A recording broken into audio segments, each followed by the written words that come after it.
à tous, merci de nous retrouver pour une nouvelle édition sur Monaco Info. Voici les titres qui seront développés dans ce journal.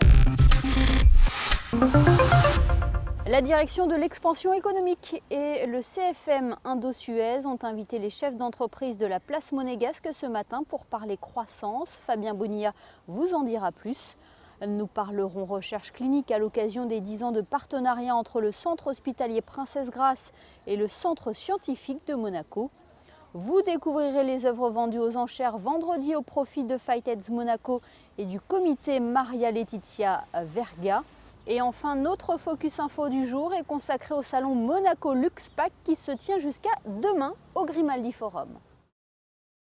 Gestion de la croissance des entreprises et transmission d'entreprises, quels enjeux en principauté? C'était le thème de la matinale organisée aujourd'hui au lycée technique et hôtelier par la direction de l'expansion économique.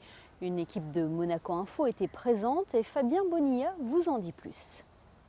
La direction de l'expansion économique en collaboration avec la banque CFM Indo-Suez a organisé ce mardi une matinale dans l'amphithéâtre du lycée technique et hôtelier. Lors de ce rendez-vous, 3 tables rondes ont été mises en place. Le thème, gestion de la croissance des entreprises et transmission d'entreprises. Quels enjeux en principauté? La gestion de la croissance, c'est véritablement ce qui peut permettre à une entreprise confrontée à tout un nombre de défis de rester en principauté. Cela a été une problématique qui nous a été chère lorsqu'il y a 3 ans a été créé l'Observatoire de l'industrie et où nous venions malheureusement de perdre un certain nombre d'emplois industriels en principauté. Le défi était comment accueillir de nouveaux talents, mais aussi comment garder ceux qui ont fait le choix de Monaco depuis, pour certains, des dizaines d'années. Donc les défis sont nombreux, ils tiennent au financement, ils tiennent aux locaux, ils tiennent là encore à un cadre juridique en constante évolution que l'État doit mettre à leur disposition. Près de 200 personnes étaient présentes pour cette matinale, des chefs d'entreprise déjà installés ou qui veulent s'installer en principauté.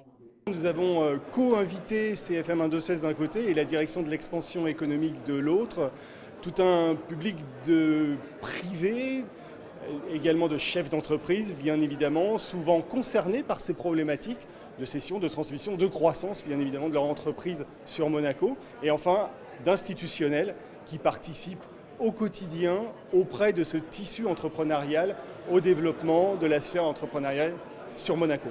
Ce rendez-vous avait pour objectif de favoriser le maintien des entreprises à Monaco ou encore de start-up qui pourraient s'y développer. Retour à présent sur la première journée consacrée à la recherche clinique à Monaco, un événement organisé à l'occasion des 10 ans de travail conjoint entre le centre hospitalier Princesse Grace et le centre scientifique de Monaco dans ce domaine. Regardez ce reportage. Elle permet l'amélioration des connaissances des maladies, la mise au point de nouveaux traitements, de méthodes de diagnostic pour assurer une meilleure prise en charge. La recherche clinique faisait l'objet d'une journée au centre hospitalier Princesse Grace. Elle a réuni tous les acteurs impliqués dans ce domaine, l'occasion de faire le point sur les projets portés depuis 10 ans par le CHPG en partenariat avec le centre scientifique de Monaco. L'intérêt, c'est qu'on va partager nos compétences, à savoir les compétences cliniques des médecins de l'établissement et les compétences en recherche fondamentale du centre scientifique. Au centre hospitalier, 200 protocoles ont été engagés depuis 2009, des protocoles incluant 5000 patients. Le nombre de projets financés dans le cadre de l'appel à projets du CSM est lui de 33 pour 2 millions d'euros d'investissement. Exemple concret d'un projet abouti avec le directeur de l'établissement hospitalier. Ce projet, en réalité, il part du service de chirurgie urologique. Donc, on va enlever des tumeurs dans ce service-là. La tumeur va partir dans le service de pathologie. Donc, toujours au CHPG, dans le service de pathologie, on va échantillonner cette tumeur et envoyer l'échantillon au centre scientifique de Monaco. Et de là, ils ont analysé la tumeur et ils ont réussi, par un certain nombre de protocoles que je ne saurais pas vous décrire parce que vraiment très compliqué, à modifier la génétique de cette tumeur. Et donc ils vont pouvoir proposer de nouveaux traitements, mais surtout ils vont pouvoir dire que telle tumeur va réagir à tel traitement mais pas à tel autre. Donc on rentre là dans la médecine prédictive. Quel est l'intérêt dans tout ça? Aujourd'hui, il y a un brevet qui a été déposé par les scientifiques du Centre scientifique de Monaco, et donc nos patients vont pouvoir en bénéficier en tout premier lieu. L'ampleur et la qualité du travail accompli grâce au partenariat avec le Centre scientifique permet au CHPG d'atteindre petit à petit l'excellence médicale. Depuis 10 ans, on a pu soutenir des innovations, des participations à des programmes de recherche multicentriques de dimension internationale et rehausser le niveau scientifique du CHPG à ce qui peut approcher les hôpitaux universitaires en France. Et les travaux qui ont été conduits conjointement entre le CHPG et le CSM ont reçu un accueil favorable de la presse spécialisée. Ils ont été publiés dans des revues de renommée internationale, mettant ainsi en valeur les démarches et la qualité du travail mis en place par les deux entités monégasques. L'actualité en bref et en images, c'est également l'arrivée de nouveaux ambassadeurs en principauté. Plusieurs lettres de créance marquant les accréditations d'ambassadeurs auprès de la principauté ont été remises mardi matin au souverain. Les ambassadeurs se sont ainsi succédés au palais princier, celui de la République hellénique, la Grèce, tout d'abord, puis celui de l'État du Koweït. Les ambassadeurs de la Jamaïque et de la République de Corée, Corée du Sud, sont venus ensuite clore cette cérémonie de remise de lettres de créance. Vendredi, le Yacht Club de Monaco accueille une soirée de gala en faveur de Fighteds Monaco et du comité Maria Letizia Verga, une association basée en Italie. Lors de cette soirée, une vingtaine d'œuvres sera vendue aux enchères. Alexandra Pagny et Sylvain Péroumal sont allés les découvrir à la galerie Camille Art. Entre les mains de ces artistes, les matières premières se transforment en œuvres d'art. Ils sont 20 artistes italiens à avoir répondu à l'invitation. Leur objectif, faire dialoguer l'art et l'industrie pour la bonne cause. L'originalité de l'action qui mêle deux mondes, l'industrie et l'art. Donc l'industrie qui est assez éloignée de notre travail, nous, à Fighteds Monaco. Par contre, l'art beaucoup plus, puisque nous organisons des ventes aux enchères. Et là, c'était aussi travailler avec l'Italie. Donc ça a plu à la princesse d'avoir un projet novateur. Dentelle, verre, acier, les matériaux sont ainsi détournés de leur fonction première pour servir les artistes. Une première exposition a eu lieu jusqu'au 20 septembre à l'orangerie de la Villa Reale de Monza, avant de rejoindre la principauté de Monaco, où les œuvres sont à présent exposées à la galerie Camille Art. Les artistes sont de très très bons artistes italiens, c'est un niveau excellent. Les industriels sont des industriels de haute qualité.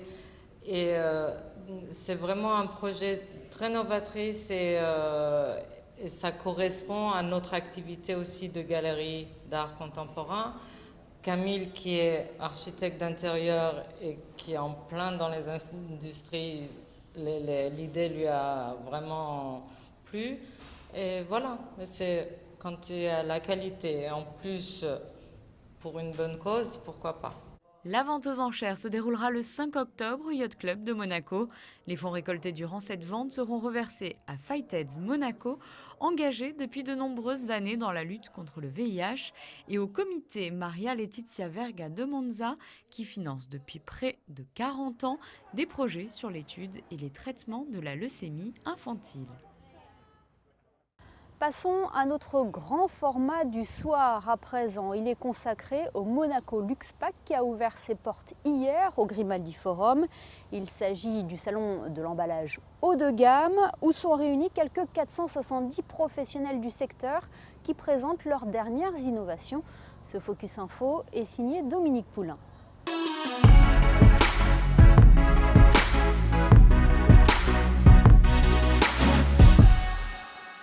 Nous sommes en plein cœur du Grimaldi Forum qui accueille la 31e édition du salon Luxe Pack, un rendez-vous professionnel qui rassemble plus de 400 spécialistes du prestige et du luxe. Et c'est l'occasion pour eux de faire découvrir et de présenter leur savoir-faire. Et ce salon est l'événement de référence pour les acteurs du secteur industriel du packaging et des filières luxe et beauté. Dans les allées, on découvre les solutions d'emballage que chaque consommateur a ou pourrait prochainement approcher. Un emballage prestige, car ce salon est clairement orienté vers le luxe. Le prestige et le luxe sont par exemple le credo de cette société allemande, qui travaille pour Yves Saint Laurent, Cacharel, Hugo Boss, Armani ou encore Thierry Mugler.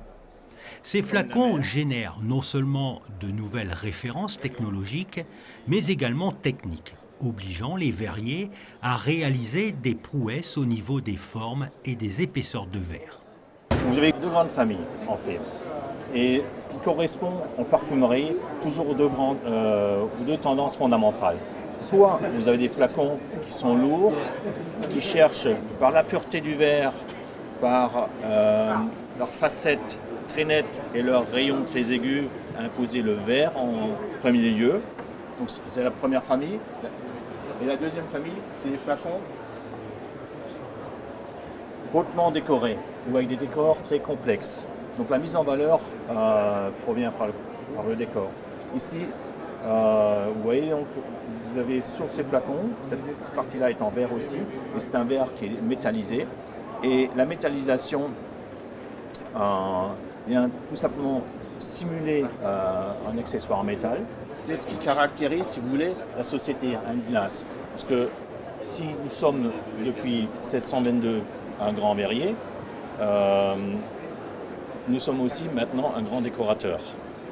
On a l'impression que les flacons, notamment dans les parfums, prennent de plus en plus d'importance.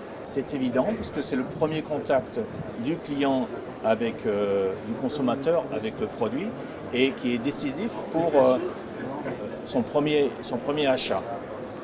Et c'est qu'ensuite, dans un second plan, à l'usage, que la fragrance aura le temps de s'imposer et la fragrance sera décisive pour le deuxième achat du consommateur.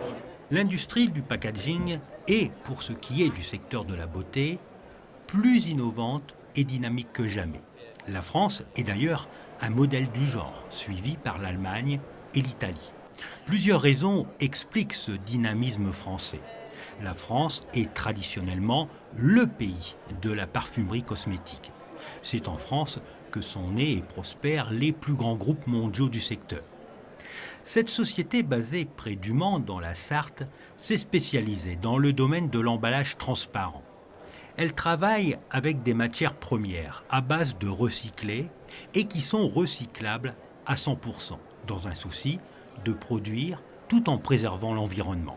L'objectif, c'est de se différencier par diverses méthodes, notamment l'emballage. Donc l'emballage est aujourd'hui encore plus prépondérant que par le passé et arrive à différencier les différents parfumeurs par sa créativité, par les produits utilisés. Donc on arrive effectivement à créer la différence avec ce biais. On a des atouts au sein de l'entreprise qui nous permettent, notamment au niveau de la qualité et du service, de pouvoir répondre aux exigences de nos clients. La grosse partie de notre clientèle, c'est la parfumerie et la cosmétique, avec des exigences fortes et des besoins en termes de créativité et de réactivité. Donc c'est les atouts qu'on met en avant au sein de l'entreprise et qui arrivent à nous différencier de nos confrères. Le secteur de la beauté impose un rythme de créativité et d'innovation sans pareil, car les grands groupes industriels ont les moyens financiers d'investir dans la recherche et l'innovation que nécessitent les défis d'aujourd'hui. Beaucoup d'innovations ont permis de rendre les packs et applicateurs plus pratiques, plus performants et plus faciles d'utilisation. C'est le cas pour ce fabricant de solutions d'emballage pour le maquillage, les produits de soins de la peau et les parfums. Nos clients, ils cherchent justement le fait d'être uniques. Donc c'est ce qu'on apporte justement aux marques pour les aider à se différencier sur les étalages. Donc vraiment d'apporter un brainstorming et vraiment un one-to-one pour vraiment les aider justement à se différencier. Il s'agit en fait de notre innovation, donc du côté de la sustainability. Donc ce sont des boîtiers en fait qui sont rechargeables. Donc on applique aussi nos techniques de décoration. Donc ici il s'agit en fait d'une impression digitale, également de la métallisation. Et en fait le principe c'est que vous avez vraiment Donc ici, vous pouvez en fait avoir de chouettes formules, tout en les rechargeant en achetant la recharge séparément. Donc ça veut dire que vous ne jetez pas en fait l'entièreté du packaging, vous le gardez et vous achetez en fait les recharges à part. Voilà. Et c'est également le cas pour tout ce qui est système airless. Donc ça fait partie de notre innovation coréenne où en fait il suffit de dévisser ici justement le flacon pour pouvoir le racheter séparément. Comme dans la mode ou la parfumerie, le domaine des boissons doit lui aussi suivre la tendance et mettre au point des emballages et conteneurs exclusifs.